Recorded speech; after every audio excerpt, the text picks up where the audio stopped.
It's taken a long time for BlackBerry's Passport to come to market, but the company's been teasing its newest device for many months, and for good reason.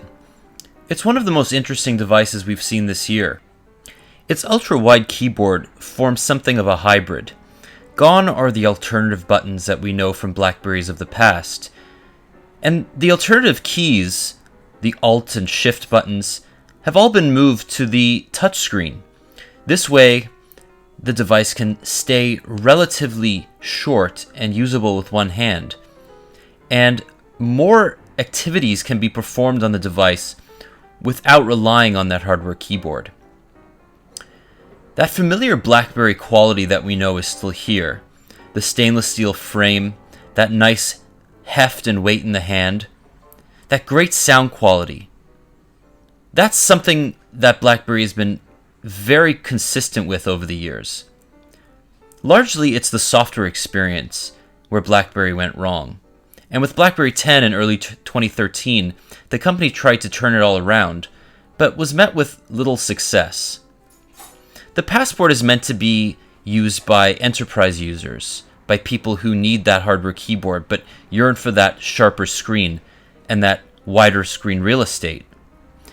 And to some extent, the keyboard is a success. It's very fast, it's extremely responsive, and that it can be used as a trackpad is a way to save screen real estate. You can swipe back and forth to select text without actually poking on the screen itself, and the screen rarely registers false commands.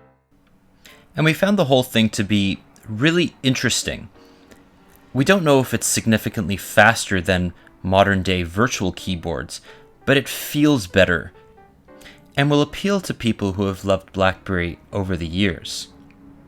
It's not without its faults, though. The spacebar is quite slim, and the keys don't feel quite as responsive as they did on BlackBerrys of the past. Of course, the software is the other side of the story, and with BlackBerry OS 10.3, you have a visual overhaul that maintains much of the consistent high performance that we know from BlackBerry 10 devices of the past.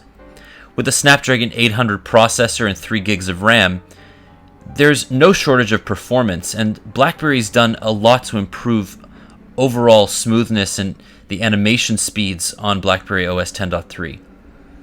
With 32 gigs of internal storage and a 13 megapixel camera, the Passport is going to go up to bat with any current device on the market.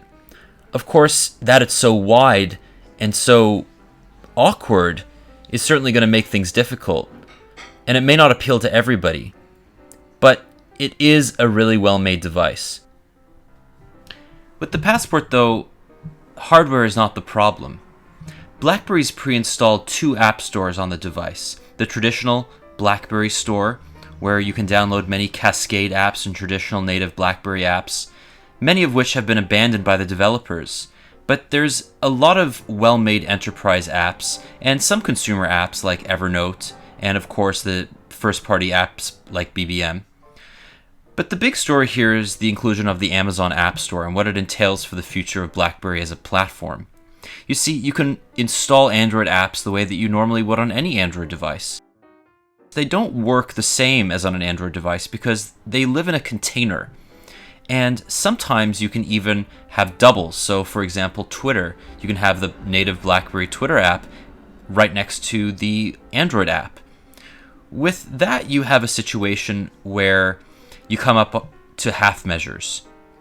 For example, the Facebook or Twitter app that's made for BlackBerry can talk to the BlackBerry Hub. You can receive notifications, it'll make that red light blink, you'll know exactly what's up. With the Android apps, they work better, they look better, they're newer, they're more up to date with newer features, but they are siloed, they don't talk to the OS itself. You won't know when you receive a new tweet. Other apps like Instagram, they look good, but they just don't work well with the 1:1 aspect ratio screen. The BlackBerry browser is still a fantastic alternative to native apps, and that's something that we've seen improve with BlackBerry OS 10.3. Another piece of the puzzle here is the camera, and it's been thoroughly improved over even the excellent Z30 camera. This is a 13 megapixel sensor with optical image stabilization. The shutter speed is very quick thanks to the Snapdragon 800 chip and 3 gigs of RAM, and overall everything flies. We were really impressed with the speed and the quality of the camera.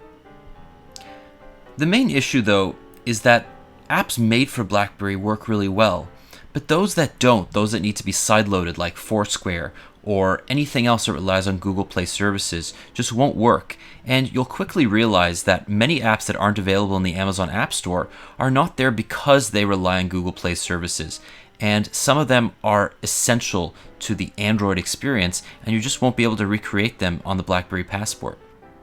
That's why BlackBerry's created a lot of its own experiences. Assistant, for example, is an excellent Siri or Google Now competitor with amazing voice recognition and the ability to get a ton of information really quickly, from sports scores to restaurant reviews through Yelp, through sending a quick text to a friend. Ultimately though, this is a BlackBerry through and through. You get BBM, you get a great email experience, you get an amazing keyboard, and for the first time you get a really fantastic camera and an amazing screen. John Chen was right. BlackBerry is back, and it's a lot more focused than it ever was. This is one of the best enterprise devices we've ever used, but we don't know if we can recommend it wholeheartedly to the everyday consumer unless you need that keyboard. The software is great, but it just doesn't all work together. Everything else does though, and that's what we like.